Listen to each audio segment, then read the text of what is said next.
Well, everyone, the Samsung Galaxy S20 Ultra was a phone that Samsung made many years ago, but let's go and see how it holds up in the middle part of 2020. Now, to be honest, not many crazy things have changed with this phone. It's still there, it's still worth kind of buying in some ways, but this thing is kind of done getting software support, and that is kind of the problem that you're getting when you're getting a phone like this, is that although the hardware is still fantastic, like it's still a tremendous phone to buy in terms of the hardware, it is kind of outdated when it comes, it's not outdated yet, but I don't think it's going to be getting the next version of software. So you're kind of stuck at this crossroads of buying this phone that has really good hardware, but is going to be outdated with software. So keep that in mind. On the outside though, this phone has a massive 6.9-inch dynamic AMOLED display, and that is a very, very big size display to have on a phone like this. I mean, this is a 1440p panel, 120 Hz, and I think this is still a very good looking phone for sure. I mean, this is pretty much like a perfect looking phone. And even nowadays, when I look at this phone,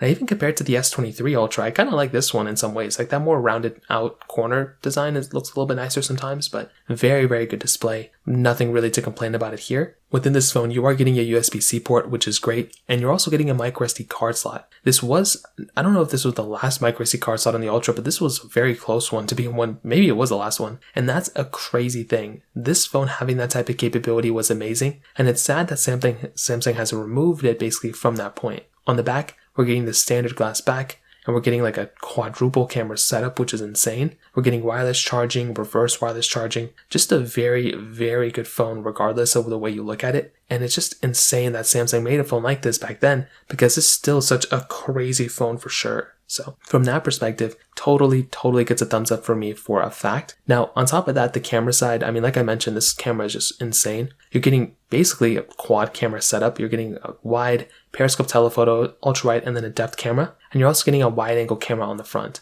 Now you're getting 4K at 60 on the front, you're getting 8K capability on the back, and I definitely do think this is a very good camera. I mean, it's still one of the best cameras you can buy, and when I look at a phone like this, I mean, I'm just so happy because Samsung knocked it out of the park with this type of device, and this camera still holds up so well, and it's been years since this phone has came out. So I definitely think that Samsung did a really good job here, and it still holds up very, very well throughout the duration of this whole entire, lifespan of this phone so far. So definitely gets a thumbs up for me for sure there. In terms of software, this phone, like I said, it started off with Android 10. It's now up to Android 13, which is pretty cool. But I don't know how much longer this phone's going to last. Like this phone is probably ending with Android 13. What I mean by that is I don't know how much longer this phone's going to last from a security software standpoint. Like how many software updates can this phone get? And that's just something we're going to have to test out and see. I'm assuming for the next year or two, you're going to be fine. But once Android 14 and One UI 6 come out and One UI 7 come out, you're going to start seeing some features that your S20 Ultra is not getting, that the S25 or S26 is getting, basically. So performance-wise, this phone had that Snapdragon 865 chipset inside